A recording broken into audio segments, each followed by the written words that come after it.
right, guys. Yeah. Welcome to the fourth quarter, man. How we doing today? How everybody doing? What's going on? What's up? What's What's up, up? Chilling. All right, man. So we about to get into it once again. I'm gonna start off with. I'm gonna go with Craig on this one. Craig, what are your thoughts on The Last Dance, episode 3 and 4? Yeah, I thought it was good.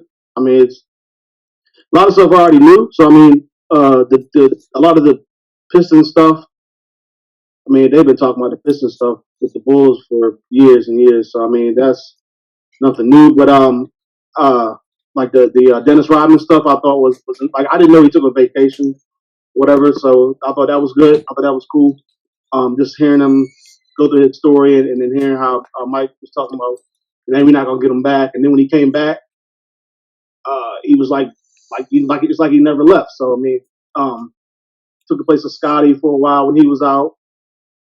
Became the number two. Then Scotty came back and kind of felt like he was the number three guy again and stuff like that. Just the insight of hearing Dennis Rodman talk. And Dennis Rodman, I like hearing him talk anyway. Every time he's on TV, like First Take or something like that. He's got so much history behind what he's been through and everything like that. So I mean, it was good to hear Rodman talk. And then Isaiah was on Get Up in First Take today, and it was good to hear his side as well. Like I'm not an Isaiah fan, at least I wasn't growing up. I came to appreciate Isaiah as I got older. And like how they staged the walkout, it was mostly Bill Lane Bear who staged the walkout. But I mean, I learned this maybe like 4 or 5 years ago with the Celtics did the same thing to the Pistons. That the Pistons Larry Bird and huh? Larry Bird and company. Yeah. So I mean, they did the same thing, but they didn't get quite as vilified. I think because the reputation that the Pistons had kind of screwed them over. And I mean, plus they weren't. I guess a lot of people thought Isaiah was the one who did it, kind of staged the walkout since he was the leader of the team. So he got kind of vilified. Even Billy and Bear got vilified. But like the Celtics, they were beloved, so they didn't get any backlash. You really didn't hear about that. At least I didn't hear about it until like 4 or 5 years ago. I didn't even know about it. So just to hear Isaiah's take on it and how he said everything was going with the Bulls and how like if the Bulls didn't have the Pistons to go through, I don't know how many championships they would have won. They might not have won 6. I don't think they would have won 6. I don't even know if they would have won 2.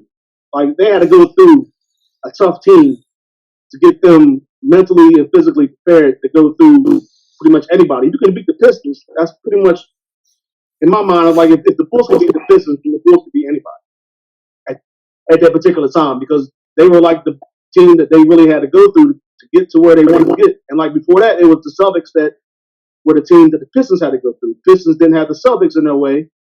Who knows how many champions? Who knows if they would have won 2 championships on the 3 straight? Could have won 3 straight. I think. Hey, Craig, you said that as if once they lost to the Pistons and then moved on, it was battle tested. I think, but they lost 2 or 3 straight years in a row. But once they got that maybe that second year and that third year, especially that third year, they started talking about how they went to the weight room, which they should have been already going to the weight room. They're going to the weight room in high school right now. So I mean, but that was something that they never did. So I mean, that's something that they started doing was getting physically prepared for that team to battle the Pistons. So Michael Jordan said beating the Pistons was basically more important or felt better than beating the Lakers for the title because that was the team that was in their way. So I mean, they had to earn their respect, I guess, so to speak, just to get through that team. And then when they finally got over that hurdle, it became like it was like they could be anybody, they could do anything. So the Pistons, I didn't like them back then, but growing up, the Bull, I was a Michael Jordan fan, so I was not really a Bulls fan, but I was a Jordan fan. But looking back on it, that was the hurdle that the Bulls had to get over, and once they got over it, it was 6 championships. What's your take from it, Todd? Nah, like I said last week, man, the last shooting, this is good. growing up in that era as an adolescent to be able to put things in perspective now as an adult. I mean, this game, I'm certain my respect to just capturing the different intricate details here, there. I gave you 48 hours. You took 80 plus. You know what I mean? Talking about Rodman, and it was actually crazy. Is after watching it last night, he even said late last night, and watched the Rodman 30 for 30. So just giving me different perspectives and different angles and different visions, ideologies of how and what was going on that led up to that 98 year. And Jerry Krause' crazy statement right before they played Utah Jazz, like, of all things you can say, like, why are you even putting up bad publicity and negative, whatever you want to call it, in the air? Like, it was no need. Your team don't want to do what they do. Where I actually had a conversation with somebody about this, like, that was the perfect fit. If you can name a trifecta that could deal with somebody of character issues to that degree, where else would it be? That's why I felt like 3 and 4. So I felt like 1 and 2 was a combination of the beginning. 3 and 4 was the evolution leading into the 96, 97, 98. You know what I'm saying? So where is that now? Like, it's the evolution. 3-4 was like, I appreciate every second of it, man. Appreciate every second of it. Yeah, it was crazy. So I didn't know Rodman went to Vegas growing up because it was like, I mean, growing up I was just focused on the basketball, and then you got. We don't have internet growing up. Internet, like a lot of. I didn't know. So I didn't know. I didn't know he went to Vegas. I recall the excursion in Vegas. For real? Now, how it broke the trip down, I don't recall that, but I remember Vegas. He got low in Vegas, like, man. The crazy. Yeah, I'm gone. The crazy thing about, and this also highlights how Phil Jackson ever. It's Michael Jordan, right? He won Defensive Player of the Year, scoring title, MVP in the same season. I don't think nobody's ever done that to this day. But the way Phil Jackson, first shout out to Phil Jackson coaching in Puerto Rico in the hood, which is crazy. The mayor shot the referee in the leg, and he got banned from home games. Home games, not away. You know what I'm saying? So, and Phil brought the triangle. Well, Tex Winter was there, and then Phil learned from Tex Winter the triangle.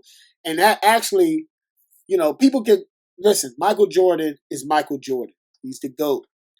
But Phil Jackson definitely brought his game up where he could actually use the triangle.